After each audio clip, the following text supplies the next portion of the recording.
पानी वाली जहाज जब क्रैश करती है या टकराती है तो बचने की संभावना ज्यादा है। टाइटैनिक को मोड़ते मोड़ते की टाइटैनिक लड़ गई और नीचे का एरिया टूट गया। टाइटैनिक डूबने से लोग मरे नहीं रहते, जितने लोग मरे कोई डूब कर नहीं मरा। और दूसरा, मछलियां नहीं खाने आती हैं। उसका दो कारण है।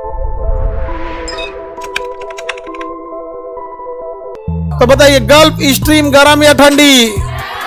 गल्फ स्ट्रीम गर्म या ठंडी? कैसी गर्म।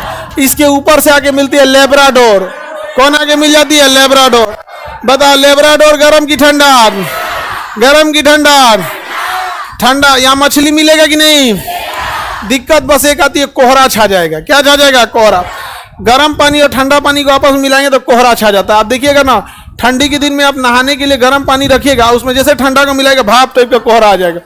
तो कोहरा छा जाने की वजह से नाव चलाने और परिवहन में क्या आती है? समस्याएं आती हैं।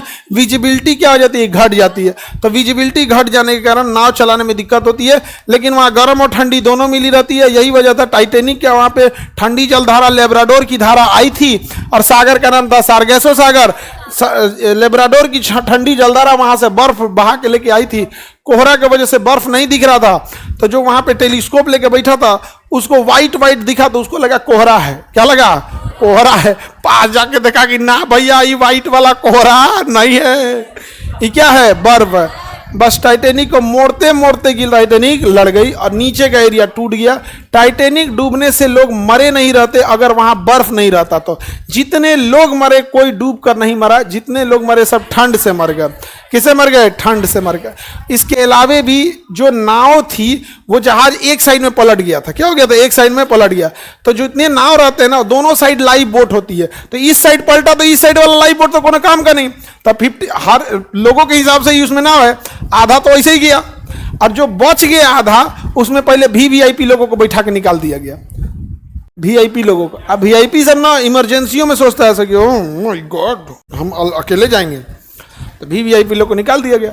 बाकी जो बचा, कोई पानी में तैर रहा है, लाइफ बोट तो पहन लिए हैं, पानी में तैर रहे हैं, 5 मिनट से ज्यादा आप उतना ठंडा बर्दाश्त नहीं कर पाएंगे। -2 डिग्री टेम्परेचर था।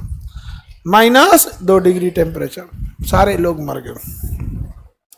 तो पानी वाली जहाज जब क्रैश करती है या टकराती है तो बचने की संभावना ज्यादा है, बशर्ते ठंड ना लगे। और दूसरा, मछलियां नहीं खाने आती हैं। उसका दो कारण है।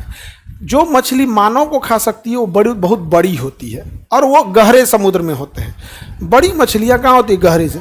दूसरा, बहुत सारे केमिकल्स रहते हैं। जब जहाज में से कोई लाइव बोट से कूदता है तो उस केमिकल को डाल देता है पानी में।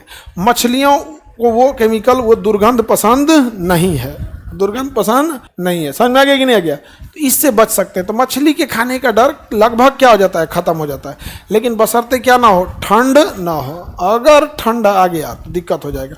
अब बीच समुद्र में तो सुनामी आता ही नहीं है। बीच समुद्र में सुनामी आ जाएगा तो आपके नीचे से चल जाएगा, पता नहीं चलेगा। सुनामी में दिक्कत क्या होता है? समुद्र के करोड़ों लीटर पानी, अरबों खरबों लीटर पानी आगे बढ़ रहा है। तो बीच समुद्र में जगह है, जाओ, तुमको जाना है तो आगे जाओ।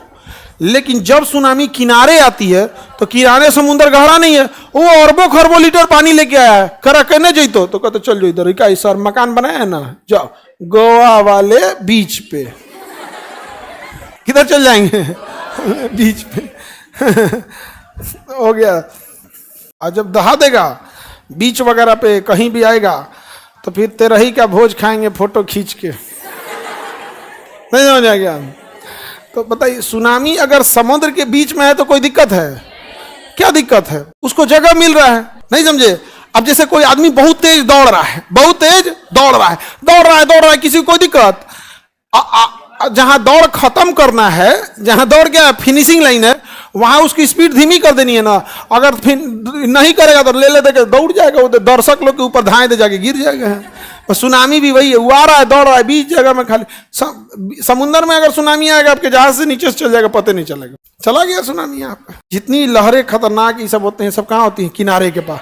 हाँ, जब कभी तूफान आता है ना तो जहाज रोल करने लगता है, मतलब तो फिर जहाज को पकड़ के बैठना पड़ता है। इसे एकदम डगमग करता है, लगेगा कि पलट जाएगा जहाज। बहुत रिस्क होता है रोलिंग में, जहाज जब रोल करता है तो।